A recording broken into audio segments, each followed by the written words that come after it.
Good morning everyone, welcome back to my channel Tina blog. তোমাদের সবাইকে স্বাগত জানিয়ে আর একটা নতুন দিন, নতুন একটা ব্লগ নিয়ে চলে এসেছি। সকাল সকাল আজকে গরমা গরম চা হাতে নিয়ে তারপরে আর কি ব্লগটা শুরু করলাম, ঠিক আছে। আর এখানে বসে বসে এখন চা বিস্কুট খাচ্ছি। আমাদের আজকে হচ্ছে সপ্তমী এখানে, তো বাড়িতে তো নিরামিষ খাওয়া দাওয়াই হচ্ছে। আজকে রান্নার দায়িত্ব দেখি কার, মার না আমার, ওটাই আর কি দেখছি। মা তো গুছিয়ে দিচ্ছে সকাল থেকে, এখন গুছানোর পরে কার ওপরে আর কি ভাতটা পড়ে যে রান্নার দায়িত্বে, দেখা যায়। মা আজকে কাটাকুটি করছে, নেই কোথায় যায় কাটতে কাটতে, কি কি কাটে, কি কাটছ? পালং শাক আর বরবটি আলু আর শুক্তো আর আর আর কিছু নাহি? अरे बाबा रे, কেউ কিছু নাহি? কেউ বাঙালি হয়েছে তারপরে আর বলতে পারে না, আবার হিন্দি কথা বলছে। क्या बात है? কি বললা? आपका नाम क्या है? হ্যাঁ, এটা বললো। আমি এখন যাচ্ছি হচ্ছে ব্যাগ নিয়ে দোকান থেকে বাজার করে আনতে হবে। এখানে পুজো হচ্ছে, এখন দেখো সব ফাঁকা ফাঁকা। এগুলো সব রাতে ভরে যাবে পুরো। চলো নিয়ে আসি। বুড়ো গল্প করছে কেন বসে বসে?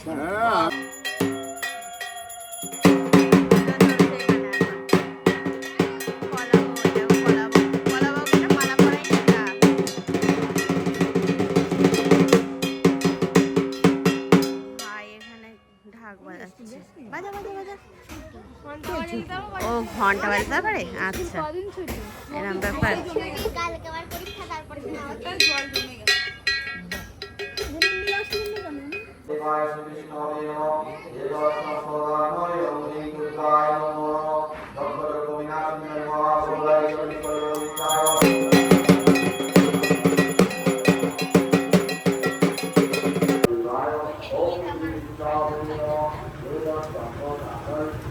আমরা এখন বিছানার চাদর পাচ্ছি।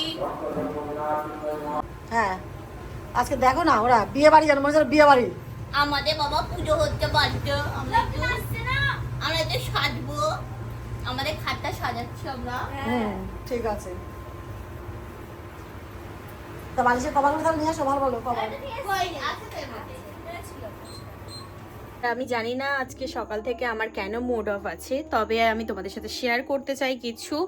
আর যেহেতু আমি এই 3টে বছর হয়ে গেল নিজে সেপারেশনে আছি, আমার ইউটিউব লাইভটা 3 বছর হয়ে গেল জার্নি করছি।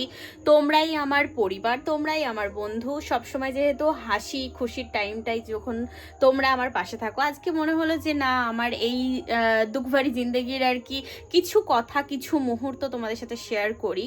সবসময় দেখেছো যে টিনা ব্লগের টিনাকে হেসে খেলে বেড়াতে, তবে এর ভিতরে কতটা কষ্ট আছে, কতটা মানে কান্না ছুপে আছে, তো সেগুলো কখনোই দেখোনি। যাই হোক, আমি তোমাদেরকে এই জিনিসটা আর কি শেয়ার করতামও না, তবে আজকে জানি না আমার কি হয়েছে, মনে হলো যে হ্যাঁ চলো তোমাদের সাথে শেয়ার করার দরকার। এই 3টে বছরে আমি ইউটিউব থেকে লাখ লাখ টাকা ইনকাম করেছি, তবে নিজের জন্য রাখতে পারিনি কিছুই, কারণ আমার ছিল হচ্ছে কোর্ট কেস, সেগুলো আমাকে হ্যান্ডেল করতে হতো, নিজের ফাইন্যান্সিয়াল প্রবলেম।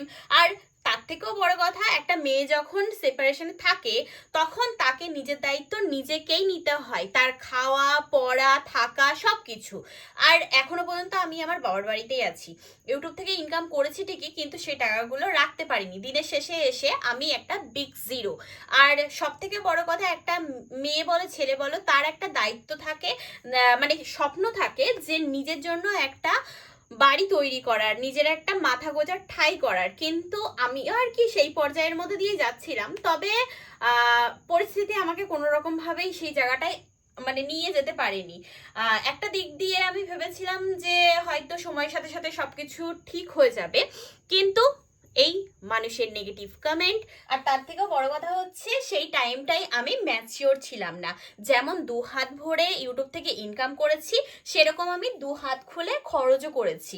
তো পরিস্থিতি আমাকে এমন একটা জায়গায় এনে এখন দাঁড় করিয়ে দিয়েছে, এখন আমি বুঝতে পারি যে ধীরে ধীরে আমার জীবনটা কোন দিকে এগোচ্ছে। একটা টাইম আমার এমনও গেছে যে অন্যের সাথে আমি নিজেকে তুলনা করতে শুরু করেছিলাম, যে সে তার লাইফে এগিয়ে যেতে পারছে, আমি কেন এগোচ্ছি না, আমি কেন ঠিক এই জায়গাটাতেই দাঁড়িয়ে আছি, না এগোতে পারছি না পিছোতে পারছি। মানে রাতের না ঘুম আসতো না জানো এইসব চিন্তা ভাবনাতে, মাথার মধ্যে শুধু এই প্রশ্নগুলোই ঘুরতো যে না নিজে আর্থিকভাবে সচল হতে পারছি, না নিজে স্থিতিশীলভাবে দাঁড়াতে পারছি, না নিজের একটা মাথা গোঁজার ঠাঁই আছে।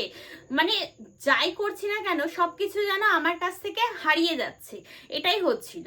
তো মানে কাউকে না বুঝিয়ে পারছি না কিছু। অনেক মানুষের কাছে না পরামর্শ চেয়েছি যে কি করলে কি হয়, অনেকে বলেছে, কিন্তু সেই প্রবলেম যেটা আমার হচ্ছিল সেটা সলিউশন কারোর কাছে পাচ্ছিলাম না। তখন আমার মাথা কাজ করছিল না যে আমার কি করা উচিত। হঠাৎ করে না আমার বেস্ট ফ্রেন্ড আমাকে একটা পরামর্শ দিল অন্যরকম। আমি না মানে ওটা শুনে কিরকম একটা ঘাবড়ে গেছিলাম যে হ্যাঁ এটা করে কি মানে কাজ হবে এরকম একটা লাগছিল। কারণ যেহেতু সবকিছু ট্রাই করে দেখেছি যে আমার জীবনটা এই জায়গাটাতেই আটকে আছি, তো কোনো মতেই কোনো কিছু আর কি সম্ভব হয়নি। তারপরে মনটা এতটাই মানে আনচান হয়েছিল, মনে হচ্ছিল যে চলো সবকিছু তো করে দেখেছি, তো এর পরামর্শটা নিতে আর মানে দিক্কত কিসের আমার। তারপর যথারীতি আমি ওর কথা মতো অ্যাস্ট্রোটক অ্যাপটা ডাউনলোড করলাম। করে আমার ওখানে একজন অ্যাস্ট্রোলজারের সাথে কথা হলো, ওনার নাম হচ্ছে রমেশ জি। তো ওনার সাথে কথা বলার পরে মানে কিছু জিনিস এমন ঘটেছে আমি তোমাদেরকে বলছি, যে অ্যাস্ট্রক অ্যাপটা ডাউনলোড করার পর যখন আমি ওনার সাথে কথা বলছিলাম তখন না উনি জাস্ট আমার কাছ থেকে আমার জন্ম তারিখ আর জন্মানোর যে টাইমটা জন্ম সময় সেটা আমার কাছ থেকে চেয়েছিলেন।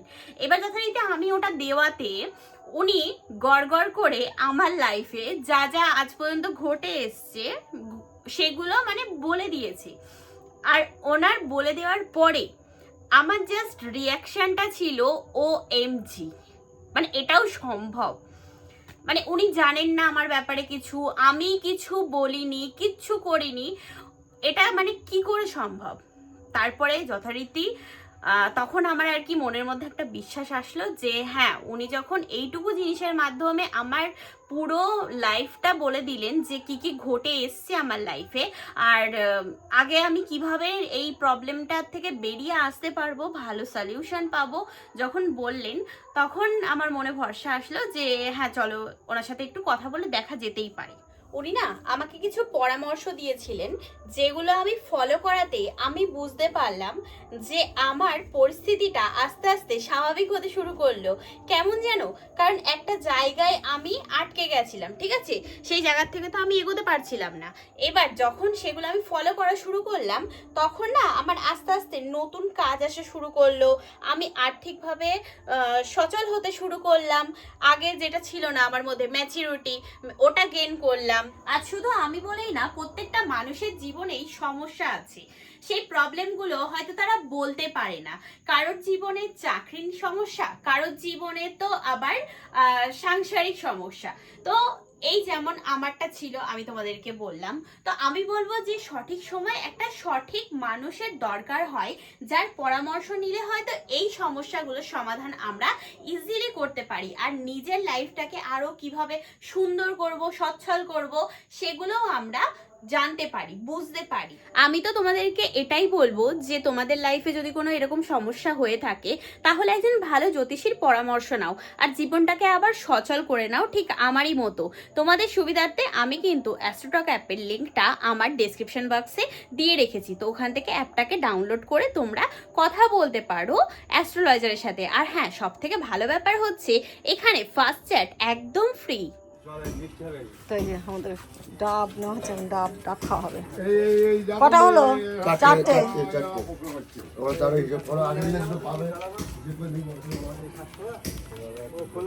কটা দিতে? চারটে। আর শাশুড়ি তাহলে থাক, তাহলে চারটেই থাক। এই যে পুজো করে এসে এখন ডাবের জল খাচ্ছে, আর আমাদের ডাব গাছের ইয়ে করা হচ্ছে, ডাব পাড়া হচ্ছে। হুঁশ গামলা ধরে চুমুক দিচ্ছে।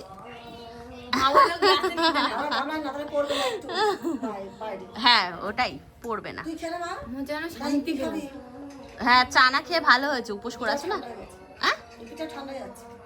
হ্যাঁ ওইটা খাবো, একটা চা খাবো। গরম কি পড়া শুরু করেছে, ঘামছি ঘোরার করছে বাবারে, ভালো রকম গরম শুরু হয়েছে।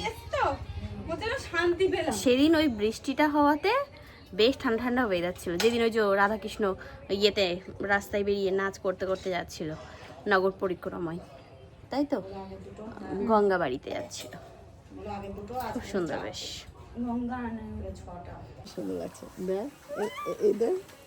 ও অল্প অল্প কুসুম কুসুম মতো অল্প অল্প মজা লাগে আমার, খেতে খুব সুন্দর। এই জন্য আজকে এই চারটে বাজে তো দিলি পাওয়া যায় না আসলে। আরে আমাদেরটাই নিলাম কাকুর পরে দিয়ে। তো ডাব কফ তো ডাব, হ্যাঁ অষ্টমীর দিন বেশি লাগবে না, সব খাওয়া ভালো। কেটে নিচ্ছি, নাহলে দাদা ভাইয়ের কখন সময় হবে না হবে, ওই পুজো টুজো দিয়ে সব ওখানে বসে আছে ওইখানে। ওই যে নিচে মাকে সব কাজ টাজ গুছিয়ে দিয়ে এখন আর কি আসলাম উপরে, তেঁতুল তেঁতুল খাচ্ছি বসে বসে।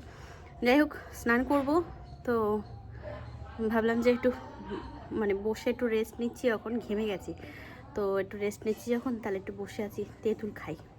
এত সুন্দর টেস্টি তেঁতুলগুলো খেতে, ওহো। কি আছে এখানে পালং শাক, আর ওখানে ওখানে শুক্তো, আর এখানে টমেটো চাটনি, বেগুন ভাজা, ঘি, আলু বরবটি ভাজা, অনেক কিছু করেছে মা আজকে। পাপড় ভাজা, শুধু ডাল নেই। বাহ গুড। ও তুমি আবার কি দেখাচ্ছ? বাহ চোখ এঁকেছে, কার চোখ? ও টেরা চোখ তোমার, যা বাজিয়েছে সে আর বলে বোঝানোর মতন না, কিচ্ছু শোনা যাচ্ছে না। এটা চা বসালাম এখানে, আর জোরে কথা না বললে ব্যাস হয়ে গেল। কেউ যে কাউকে ঘরের মধ্যে তাই ডাকতে পারছে না, আমাদের ঘর কাঁপছে গুপ গুপ গুপ করে। যেমন চা এই বলবি না, দূরে যা দেখি তো, দূরে যা দূরে যা। আমার পড়া হয়নি কিছু, এখন দূরে যা। ও না ভাল লাগছে তাই তাই তো দেখাচ্ছি তোকে।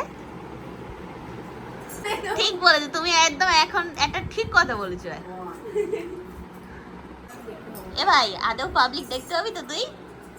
এই যে আবার পুজোর বাজার আসলো, সব যারা নাচবে তাদের জন্য টিফিন, এই যে মিও আমর থেকে আনা হয়েছে।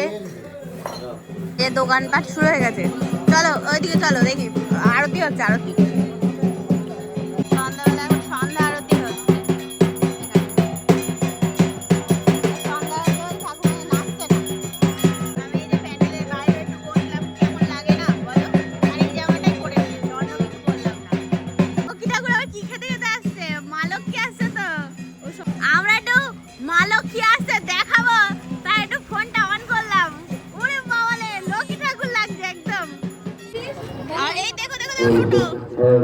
বৌদি প্রসাদ দিচ্ছে, আমাদের প্রসাদ না দিয়ে চলে যাচ্ছে। আমরা প্রসাদ নিলাম জোর করে।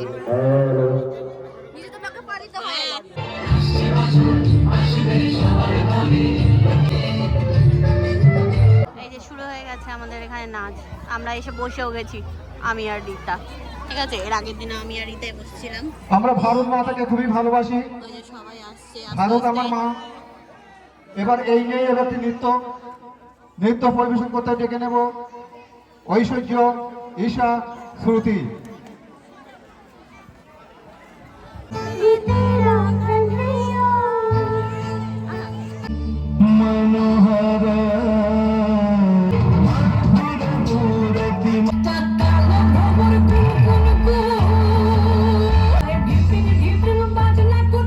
এবার আমাদের দুষ্টু উঠেছে, গান করছে, গান করে না নাচ হবে।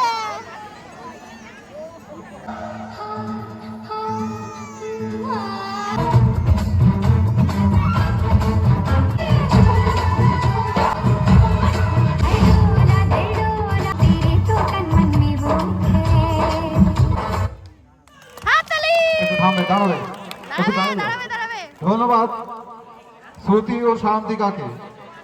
শ্রুতি ও শান্তিকার নাচে সন্তুষ্ট হয়ে মোহনপুর হঠাৎ সংঘের পক্ষ থেকে দুজনকে 50-50 করে 100 টাকা পুরস্কৃত করলো ওদের দুজনকে। হাততালি।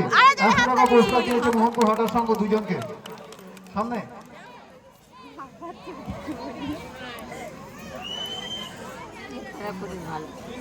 বাবা এইটুকু মানুষ দেখা যাচ্ছে না, ওইটুকুনি।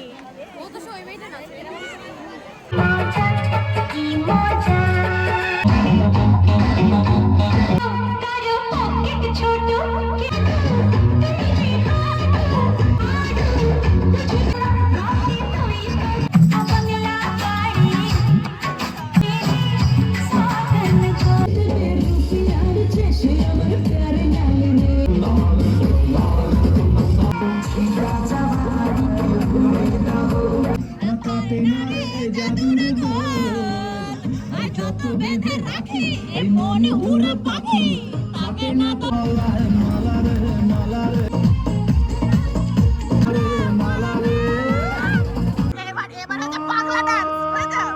Group dance.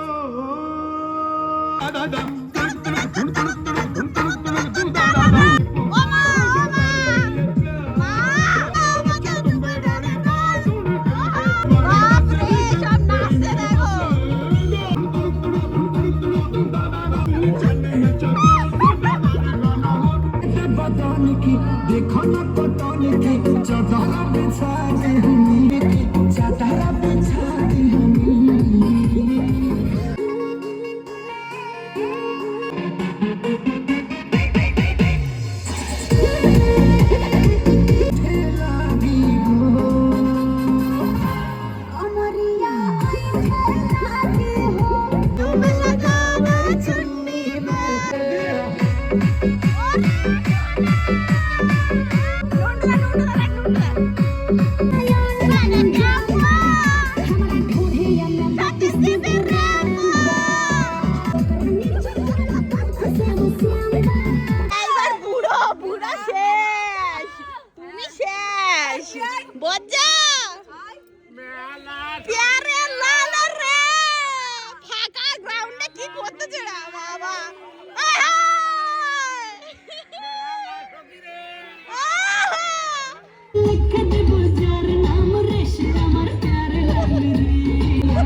হলো অনেক, এবার ঘুমাতে হবে।